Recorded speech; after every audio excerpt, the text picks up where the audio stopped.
Hi friends, welcome to our channel voice of Vanitha. Friends, వీడియోలోకి వెళ్లే ముందుగా మీకు చిన్న ప్రశ్న. సీతాకోకచిలుక బటర్ఫ్లై జీవితకాలం ఎంత? ఆన్సర్ తెలిస్తే వెంటనే కామెంట్ చేసేయండి. ఇక ఈరోజు వీడియోలోకి వెళ్లే ముందు సీతాకోకచిలుక నుండి మనం నేర్చుకునే అద్భుతమైన జీవిత పాఠం విలువ ఎంతో తెలుసా? వెలకట్టలేనిది. నిజం చెప్పాలంటే తాను అందమైన సీతాకోకచిలుకగా మారడానికి చేసే ప్రయత్నంలో, అలా మారే క్రమంలో సగం జీవితకాలం అయిపోతుందట.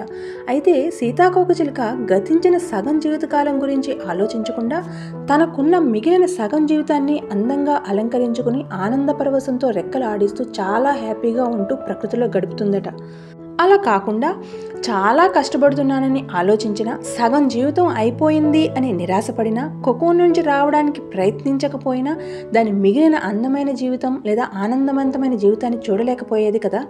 దీన్ని మనం జీవితానికి అన్వయించుకున్నట్లయితే మనలో చాలామంది సగం జీవితం అయిపోయింది ఇంకేముంది అని డేలా పడిపోతూ ఉంటారు. కనీసం మళ్ళీ ప్రయత్నం చేయడానికి కూడా ఇష్టపడరు. కానీ ఎవరైనా సక్సెస్ సాధిస్తే వారిపైన అసూయను వ్యక్తం చేస్తూ ఉంటారు.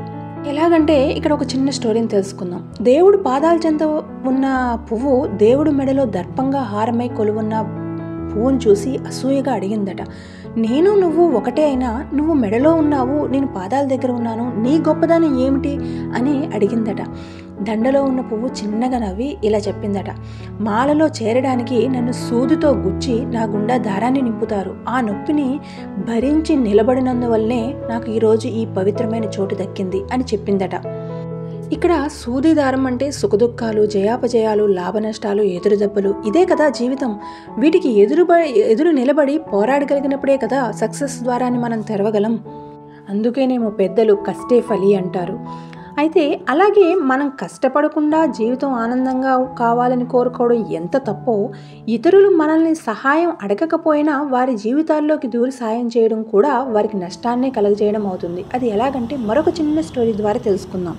ఒక వ్యక్తి సీతాకోకచిలుక కోకోన్ నుండి బయటకు రావడానికి చాలా కష్టపడుతూ ఉండడం చాలా గంటల తరబడి గమనిస్తూ ఉంటాడు.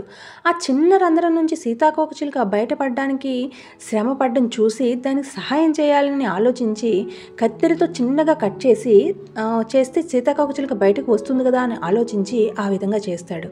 అలాగే సీతాకోకచిలుక శరీరం చిన్నగా ముడతలు పడి రెక్కలు నలిగిపోయి ఉంటాయి, బలహీనంగా మారిపోయి ఉంటాయి. ఎందుకంటే తను బలవంతంగా కత్తిరించడం వలన. సీతాకోకచిలుక ఎంత ఎగరాలని ప్రయత్నించినా అది ఎగరలేకపోయింది. అసలు విషయం ఏంటంటే కోకోన్ నుండి అనే చిన్న రంధ్రం నుండి బయటపడే ప్రయత్నమే సీతాకోకచిలుక రెక్కలను బలంగా తయారు చేయడానికి సహాయపడుతుంది. మనిషి జోక్యం వలన ఎగరలేని స్థితికి చేరుకుంది.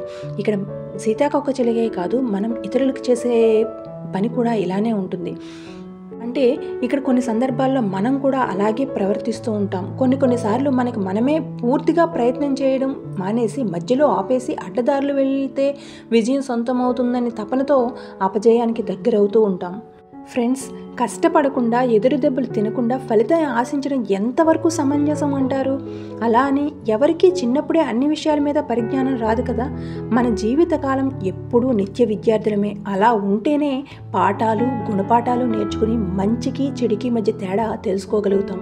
అలా తెలుసుకునే క్రమంలో రాటు తేలుతాం. ఫ్రెండ్స్, కష్టాలు ఎప్పుడూ నష్టాలు కావు. అవి మన జీవితాన్ని బలంగా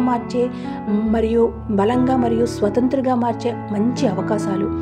మనం తిన్న ఎదురు దెబ్బల నుండి పాఠాలు నేర్చుకుని వాటిని అవకాశాలుగా మార్చుకుని రంగు చీరలు కట్టుకుని హాయిగా ఎగురుతున్న సీతాకోకచిలుకల వలె ఎగిరే అవకాశం కోసం అలుపెరుగక ప్రయత్నిద్దాం, విజయం సాధిద్దాం.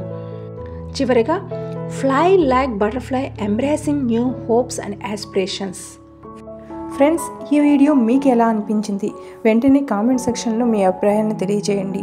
అలాగే ఈ వీడియో కనుక నచ్చినట్లయితే లైక్ చేయండి, షేర్ చేయండి, సబ్స్క్రైబ్ చేయండి. Thanks for watching.